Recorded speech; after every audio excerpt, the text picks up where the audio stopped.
یاد رکھنا میری پیاری بہنوں، دنیا کا ظلم، دنیا کی مشقت، دنیا کی مصیبت، دنیا کے مشکل ترین حالات یہ وقتی چیزیں ہیں، عارضی چیزیں ہیں۔ اللہ کے ہاں اس کا بہت بڑا اجر ہم کو ملنے والا ہے۔ حضور نبی کریم صلی اللہ علیہ وسلم کے دور میں صحابہ کرام کو ستایا جا رہا تھا، حالات اس وقت بھی بہت نازک تھے اور مٹھی بھر مسلمان تھے، سارا عرب ان کے خلاف تھا۔ کسی کو ریت پر گھسیٹا جاتا تھا، کسی کو گرم ریت پر لٹا کر پتھر کی سل ان کے سینے پر رکھ دی جاتی تھی، کسی کو انگاروں پر لٹایا جاتا تھا کہ ان کے گوشت کے، ان کے چربی کے پگھلنے اور خون کے بہنے سے وہ انگارے بجھتے تھے، کسی کو چٹائی میں لپیٹ کر آگ کی نذر کرنے کی کوشش کی جاتی تھی، کسی کو پتھر مارے جاتے تھے۔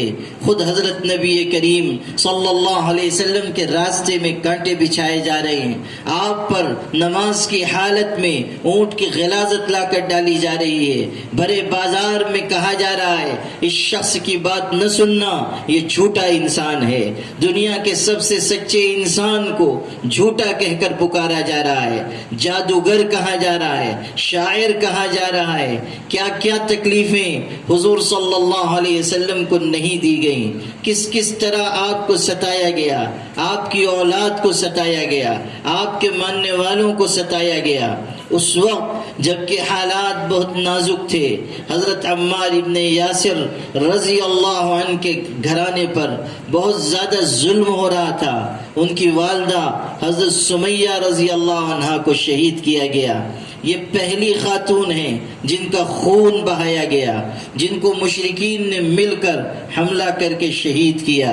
اور آپ اس حقیقت کو سمجھیے کہ اسلام کی راہ میں سب سے پہلے اپنی جان کا نذرانہ پیش کرنے والا کوئی مرد نہیں تھا، ایک عورت تھی۔ یاد رکھیے کہ قربانی کی تاریخ ایک عورت کے تذکرے سے شروع ہوتی ہے۔ حضرت سمیہ نے اپنی جان دی، اپنا خون پیش کیا، پھر ان کے شوہر کو بھی ستایا جا رہا ہے، ان کے بیٹے عمار کو ستایا جا رہا ہے، گھر کے اور لوگوں کو پریشان کیا جا رہا ہے۔ اس پورے خاندان پر مشرکین ظلم کے پہاڑ توڑ رہے تھے۔ حضور صلی اللہ علیہ وسلم جب ان کے گھر والوں کے پاس سے گزرتے تھے، اس ظلم کو دیکھتے تھے، ان کی تکلیفوں کو دیکھتے تھے، تو آپ اس رحمت کی وجہ سے جو اللہ نے آپ کے دل کو عطا کی تھی پریشان ہو جاتے، بے قرار ہو جاتے، آپ غمزدہ ہوتے، مگر حالات ایسے تھے کہ اس ظلم کو آپ روک نہیں پا رہے تھے۔ حالات ایسے تھے کہ آپ اس وقت ظالموں اور ستمگروں کے خلاف کوئی کارروائی نہیں کر پا رہے تھے۔ اللہ کی طرف سے حکم تھا بس صبر کریں، صبر کریں، انتظار کریں، اللہ سے مانگیں، دعاؤں کا اہتمام کریں۔ اس وقت مٹھی بھر مسلمان تھے اور سامنے جو مقابل کی طاقتیں تھیں وہ بہت زیادہ تھیں، اس لیے حکم ہوا تھا صبر کرتے رہیں، انتظار کرتے رہیں۔ ایسے حالات تھے کہ آپ کوئی کارروائی ان کے خلاف نہیں کر سکتے تھے۔ آپ صلی اللہ علیہ وسلم اس وقت حضرت عمار ابن یاسر کے گھر والوں کو تسلی دیتے ہوئے ایک جملہ فرماتے تھے، وہی جملہ آپ کو سنانا تھا۔ ارشاد فرماتے تھے، صبراً یا آل یاسر فإن موعدکم الجنہ، اے یاسر کے گھر والو صبر کر لو، جنت تمہارا انتظار کر رہی ہے، جنت تمہارا انتظار کر رہی ہے، صبر کرو۔ اللہ تعالیٰ کی نعمتیں، اللہ تعالیٰ کی طرف سے ملنے والے انعامات تمہارا انتظار کر رہے ہیں۔ یہ چیز ہمارے سمجھنے کی ہے کہ آج ہم دین پر جمیں گے، توحید کی امانت کو سینے سے لگائیں گے، آج ہم یقین کی اور اللہ کی توحید کی بات کریں گے۔ ہو سکتا ہے کچھ حالات آئیں، کچھ مصیبتیں آئیں، کچھ پریشانیاں آئیں، ان کو جھیل جانے پر اللہ تعالیٰ کے یہاں سے اجر کے وعدے ہیں، انعامات ملنے والے ہیں۔ ایک حقیقت ہمیشہ ذہن میں بٹھا کر رکھیے کہ ایمان کے سلسلے میں کوئی مصالحت نہیں کی جا سکتی، ایمان کے سلسلے میں کسی طرح کا کوئی نرم گوشہ اختیار نہیں کیا جا سکتا۔ دو ہی باتیں ہیں، یا تو ایمان کا راستہ یا شرک کا راستہ، یا تو حق راستہ یا باطل راستہ، درمیان کی کوئی چیز نہیں ہے۔ ہمیں صاف کہنا چاہیے کہ ہم اس ملک میں اپنے دین کے ساتھ، اپنی شریعت کے ساتھ، اپنے عقائد کے ساتھ، دینی تعلیمات کے ساتھ، احکامات شریعت کے ساتھ زندہ رہیں گے، عزت کے ساتھ زندہ رہیں گے، اور عزت کے ساتھ اللہ کی راہ میں اپنی جان قربان کریں گے۔ آج اس ملک میں کوشش ہو رہی ہے کہ یونیفارم سول کوڈ لایا جائے، اور اس میں عورتوں کا بہانہ بنایا جا رہا ہے، بات کی جا رہی ہے کہ مسلمان عورتیں پریشان ہیں، ان کو حق نہیں مل رہا ہے، ان پر ظلم ہو رہا ہے، اس لیے ہم یہ یونیفارم سول کوڈ لانا چاہتے ہیں۔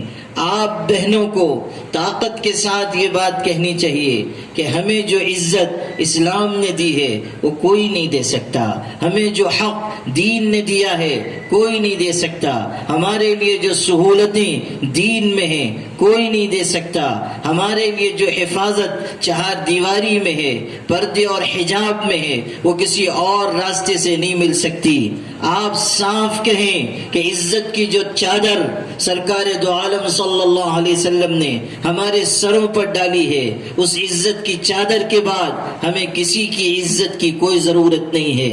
ہمیں جو حقوق دیے گئے، ہمیں جو ہمارا جو مقام و مرتبہ مقرر کیا گیا، اب اس کے بعد کوئی مقام باقی نہیں بچا، ہمارے لیے عزت کا کوئی درجہ باقی نہیں بچا۔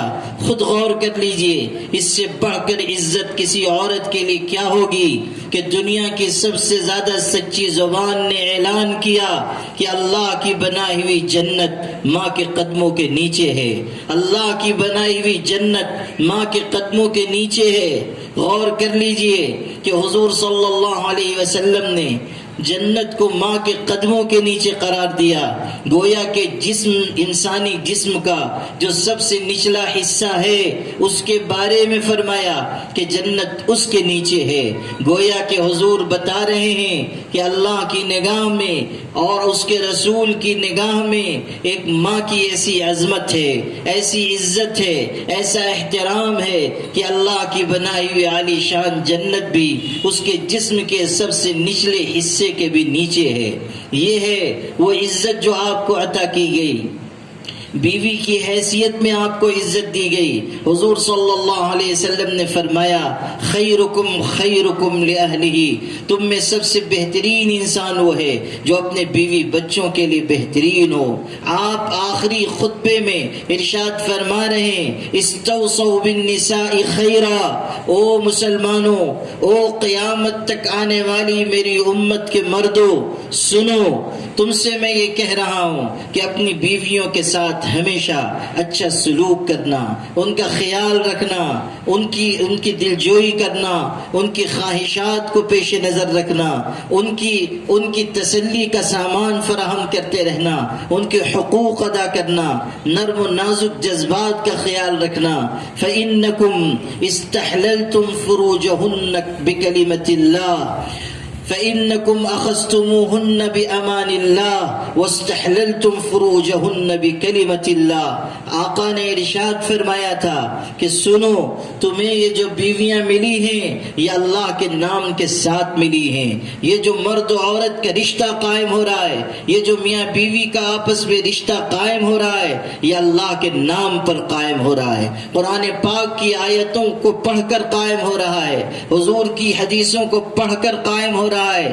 اس لیے سن لو، جن بیویوں کو تم نے اللہ کے نام سے حاصل کیا ہے، ہرگز ہرگز ان کا دل نہ دکھانا، ہرگز ہرگز ان کو تکلیف نہ پہنچانا، ہرگز ان کے ساتھ کوئی برا سلوک اور برا رویہ اختیار نہ کرنا۔ حدیث میں تو یہاں تک کہہ دیا گیا کہ وہ شخص جو اپنی بیوی کو ستاتا ہے، تکلیف پہنچاتا ہے، ایسا انسان بد فطرت انسان ہے، ایسا انسان شرافت سے سے بہت دور زندگی گزارنے والا ہے. ایسے سخت الفاظ ارشاد فرمائے گئے. حضور صلی اللہ علیہ وسلم تشریف رکھتے تھے. ایک خاتون آئی, انہوں نے آ کر اپنے درد کی داستان سنائی. حضور سے کہا, اللہ کے رسول صلی اللہ علیہ وسلم, میرا فلاں شخص کے ساتھ نکاح ہوا, میری شادی ہوئی, وہ میری جوانی کا وقت تھا, اس وقت خوبصورتی بھی تھی اور اس وقت میرے پاس مال بھی تھا, اب میری عمر ڈھل رہی ہے,